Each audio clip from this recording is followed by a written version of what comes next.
Hello everyone, we're here from London Metropolitan University to represent Amnesty International in the Edinburgh offices. We've been given the opportunity to witness and review the Edinburgh Film Festival with over 30,000 shows. We'll be walking around the city in different stages, witness different shows from comedy to art exhibition and to drama. Did you came for Edinburgh Festival or you're just We're here? just catching up. Because we're local. We're just catching up. Okay, so you're local, so you're living in Edinburgh. Yeah, I am. I live 40 minutes away from here. I saw a comedy show last year. It's really good, and I love the atmosphere, the festival time. It's actually incredible because it brings the buzz to the city.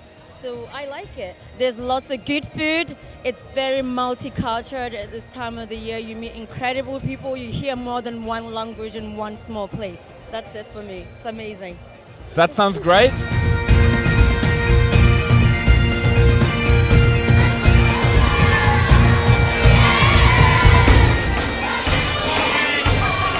Under the biggest leg. My brother taught me that trick. He's now my sister. Hi guys, we are at Underbelly venue. We are right now with Francesca. Hi Francesca. Hi. Hi Francesca, tell us where you're from. I'm from Italy, from Genoa. Okay.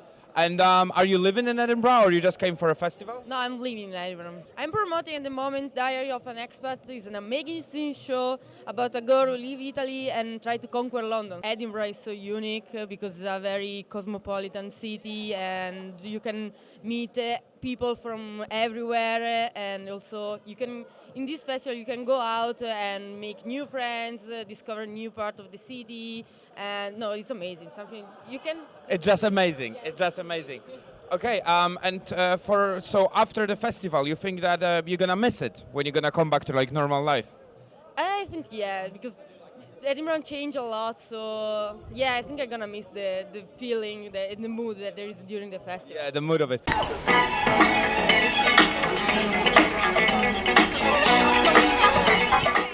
Today we are with Christina. Murdoch. I'm from San Francisco, but then I live in London currently. I've written a solo show called Dangerous Giant Animals, and it's about growing up with my sister who's severely disabled. And the goal with the show was to tell the sibling perspective on disability. When I decided to write the show, my first intention was to do no harm. So I wanted to make sure that I did the topic justice, that it wasn't too hard for me to perform my own story, that it wasn't hard on my family, and that I would really honor the experience of not only me as a sibling in my family, but also my sister, who can't speak for herself. Have you ever heard about Amnesty International? Yes, of course I have. I know that you guys have the Freedom of Speech Award and that you really look for perspectives and stories that are not being told or maybe that haven't been told in a certain way, and you try to bring those to light, I assume. That's kind of my perspective on it. Yeah, so basically we are looking for shows exactly like yours, which are touching really, like, as I said before the interview, social issues, something which is unusual and something which is touching us on on a daily basis, but we are not talking about this much. So basically your show is a perfect example for that. I think we would love for audiences to come see this show, to be moved, to learn about a different perspective, and to, kind of have their hearts opened to the disability experience in the way that I'm telling it. And we would just love to have more audiences expand their awareness and attention on the subject. Hopefully gonna see your show again.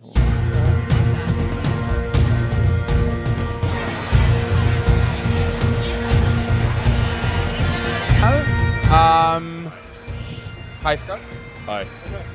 He's also a reviewer, and he's also enjoying the shows during the Edinburgh Festival. Scott, what is your favorite show so far? Favourite show I've seen thus far, it would be Everything Not Saved by Malaprop Theatre, and also It's True by Breach Theatre. I just came up for the festival, but I'm living in Leith, which is on the outskirts of Edinburgh. and I'm here to review new writing. That's sort of what I do. I look at new writing. I really enjoy new writing. I think a lot of really good production houses and production companies are bringing some of the best theatre to Edinburgh Fringe, and these are new stories, and that's why I like them. I've been shortlisted for a few journalism awards, and I won a prize last year, so that was okay. But really, I just sent Broadway Baby a message. Those are the guys I'm reviewing for, and they're a lovely team. They took me on board. The reason why I like reviewing is you get to pop in and out of other people's shows. You get to see a really good cross-section of the stories people want to tell, and that's really good fun. That's why I enjoy doing that.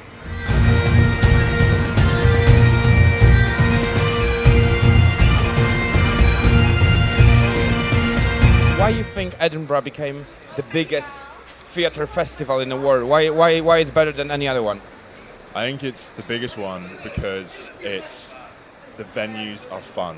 All the venues have like their own kind of feeling. They have their own kind of space, which is unique to them. It's a really old, it's a historic city, so the venues are all really unique, and it's big as well. It's got room for thousands of people to turn up and bring their work. So it's just a big city, which has a lot of space for young creatives and old creatives. So yeah, that's why I think Edinburgh works. Why you would suggest other people to come to Edinburgh next year or even this year, like the like creme de la creme of it? I think like explore different stories. It's all about people bringing different stories from all over the world, and you can do that in one place, which is here, in 1 month, which is really, really rare. It's a really good opportunity. So yeah, it's about exploring other stories that you wouldn't normally see. Okay, that's a professional review, we can say.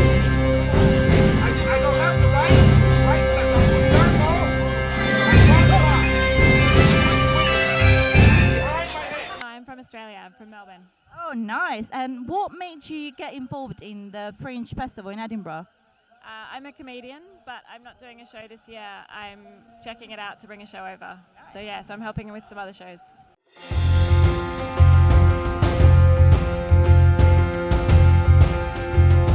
Nice. And what do you think makes the festival unique? Well, I mean, it's the biggest arts festival in the world, so it's enormous, and there's just such a huge melting pot of amazing like culture and art. So it's incredible to just, I don't know, to be in the midst of it. Like, it's an amazing celebration of art.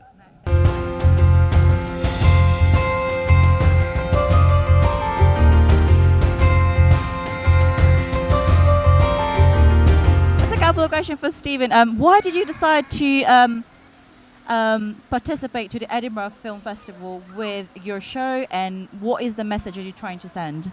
Well, I think the Fringe Festival is an awesome way for artists to express themselves, particularly with the free Fringe. It's really accessible to really anyone.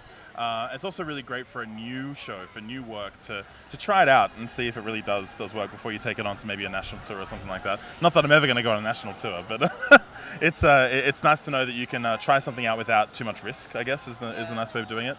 The message I'm trying to portray is that not everyone fits the mold they were born into, and my show is kind of an autobiographical take on my life growing up without a mold that I fit into.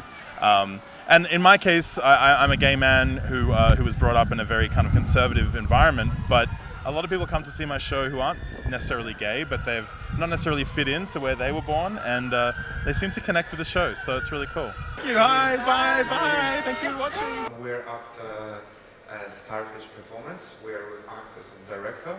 Hi guys. Would you like to tell us something more about your performance? What is the message? I guess the message of it, there are some like difficult topics, I guess, that are raised within it, like you know, like young miscarriage and young pregnancy and all that kind of thing. Things aren't often spoken about in theatre.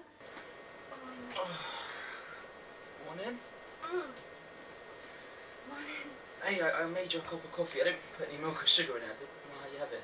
How do you know I drink coffee? I met Luna on Facebook. She posted the auditions on Facebook, and then I applied for it and got to know Luna. I'm friends now, and we just started from there. And I'm from London, North London. And you? What's your story? So I'm from London as well, but I'm in a different area, so I'm just on the border of London. But yeah, I met Luna through something that we've been doing in the past. We were going to do a project before this even became famous and other stuff. And then one day I just saw that she posted about it and she was looking for a guy, and I went, oh, I'm free, I can do this, and I really want to do it because it seems like the kind of story that I like to tell, which is truthful stories. Yes. Perfect. Okay, cool. Anything else? No, thank you. It's very informative. Thank You're you. very welcome, madam. Pretty young thing, isn't she? Okay, I'll go. Thank you. This is the first time that we've actually done it, so we've been rehearsing in a small village in London, and from there we kind of adapted it into our own and everything, and yeah, and then we came straight up to Edinburgh really. So and this is it, yeah.